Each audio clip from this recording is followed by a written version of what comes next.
Ireland in the early 19th century was a place of great beauty. Green fields stretched far, but it was also a land of deep poverty. Most people lived in the countryside. They were tenant farmers. They rented small plots of land. Life was hard for these families. They struggled every day to survive. Their homes were often small, simple cabins. These cabins had little furniture and earthen floors. This was the Ireland before the Great Hunger. It was a precarious existence for millions. The land system was a heavy burden. Much of Ireland was owned by rich landlords. Many of these landlords lived in England. They were called absentee landlords. They rarely visited their Irish estates. Their main interest was collecting rent. Agents collected this rent for them. These agents were often harsh. If tenants could not pay, they faced eviction. The potato was the heart of Irish life. For millions of poor Irish, it was almost the only food. It grew well in Ireland's poor, boggy soil. It thrived in the damp, cool climate. A small patch of land could grow many potatoes, enough to feed a whole family for most of the year. This was vital for the poor tenant farmers. They had very little land, often just an acre or two. The potato made survival possible on these tiny plots. This single-root vegetable was surprisingly nutritious. Potatoes provided essential vitamins and minerals, especially vitamin C. When eaten in large amounts, they could sustain life reasonably well. An adult man might eat up to 14 pounds of potatoes a day. Milk, when available, supplemented this diet, providing protein. This simple diet kept millions alive and relatively healthy. It allowed the population to grow so rapidly in the preceding decades. Without the potato, Ireland could not have supported so many people on such small holdings. It was the very foundation of their existence. In the summer of 1845, a strange new disease appeared in Ireland. It came silently, unseen by human eyes at first. It was a fungus called. No one in Ireland knew what it was or what devastation it would bring. It had travelled across the Atlantic Ocean. It likely came from North America, possibly Mexico. It arrived on infected potatoes carried on ships. The first signs were subtle, almost unnoticeable. Leaves on potato plants started to show dark spots. Then they withered and curled quickly. A faint, unpleasant, musty smell began to drift over the fields. The blight spread with frightening speed. The weather in the summer and autumn of 1845 was unusually warm and damp.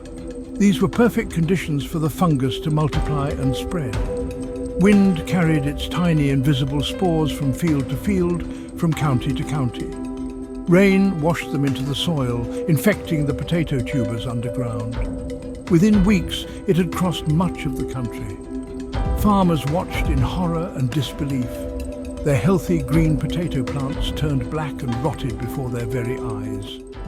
They had never seen anything like it. The blight of 1845 was a terrible shock, but people clung to hope that it was a one-time event. They planted potatoes again in the spring of 1846.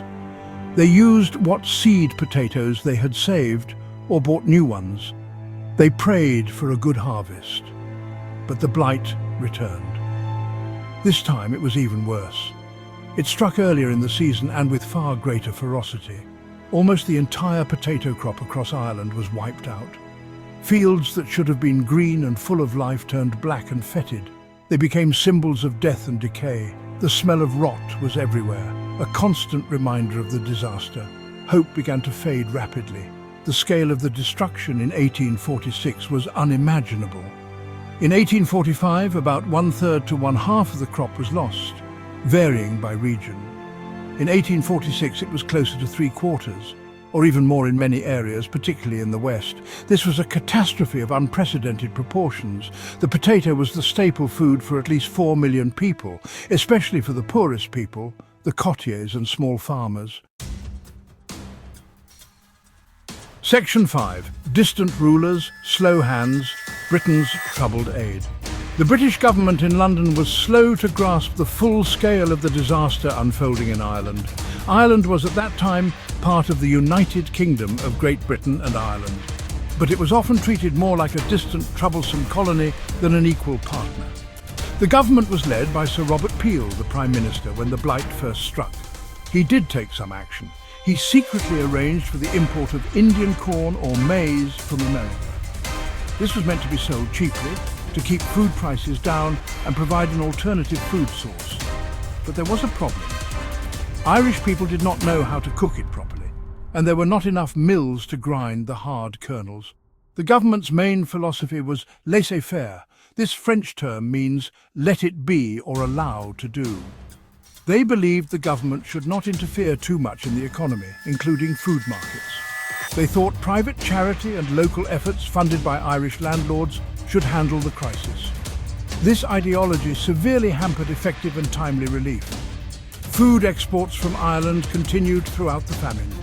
Grain, cattle, and other agricultural products were shipped to England and elsewhere, while Irish people starved. This caused immense bitterness and resentment. Section 6. The Darkest Years, Starvation and Sickness. The year 1847 became known as Black 47. It was one of the worst and most terrible years of the Great Famine. The potato crop failed again, almost completely in many areas. But this time, it was not just hunger that killed. Disease, the grim partner of famine, swept through the weakened and malnourished population. Typhus, relapsing fever, also known as famine fever, and dysentery were rampant. These diseases were spread by lice, which thrived in unhygienic conditions, or by contaminated food and water. People weakened by prolonged starvation had no resistance. Whole families were wiped out in days. The country became a landscape of death and suffering. Doctors and aid workers, where they existed, were completely overwhelmed. They had few medicines and little understanding of how the diseases spread. They often became sick themselves while trying to help the dying. Priests did their best to comfort the dying and perform last rites, but there were too many deaths. Mass graves were dug to dispose of the bodies quickly. Sometimes bodies lay unburied for days in abandoned cabins or by the roadside. In the remote western countryside, people died alone in their hovels, or by the roadside while searching for food. The sights were horrific. Skeletons covered in rags walked the land. Section 7. Across the Ocean, the Great Exodus. For many Irish people, the only hope left was to leave their homeland, to escape the relentless hunger, the rampant disease, and the crushing despair. A massive wave of emigration began, unprecedented in Irish history. Millions decided to risk the dangerous and uncertain journey across the Atlantic Ocean. They headed mainly for North America, to the United States, and to British North America, now Canada. Others went to Britain, particularly Liverpool and Glasgow, or further afield to Australia. They sold everything they had, if they had anything left, just to pay for the passage on a ship. It was a desperate gamble for survival, a flight from death. The ships they travelled on were often old, poorly maintained, and dangerously overcrowded. They became known as coffin ships for good reason. Conditions on board were appalling, especially for the poorest passengers in steerage. There was not enough food or clean water for the long voyage. Sanitation was non-existent, with human waste everywhere. Disease spread rapidly in the cramped, filthy and dark holds. The Great Famine left Ireland profoundly changed and scarred. About 1 million people died from starvation and disease. Another 2 million emigrated. Ireland lost nearly a third of its pre-famine population. Entire villages disappeared. Landlords consolidated holdings into larger farms. These farms focused on grazing cattle for export. Section 9. Never Forgotten, the Famine's Long Shadow. The Great Famine is not just a historical event for Ireland. Its shadow stretches into the present day, influencing Irish society and culture. It is remembered in countless stories, haunting songs and poignant poems. Families pass down accounts of ancestors who suffered, who died, or who were forced to emigrate. Ruined cottages, overgrown potato ridges, and famine graveyards are silent reminders. Memorials stand dedicated to the victims of An Gorta Mór, the Great Hunger. They honor those who died and those who were forced to flee their homes.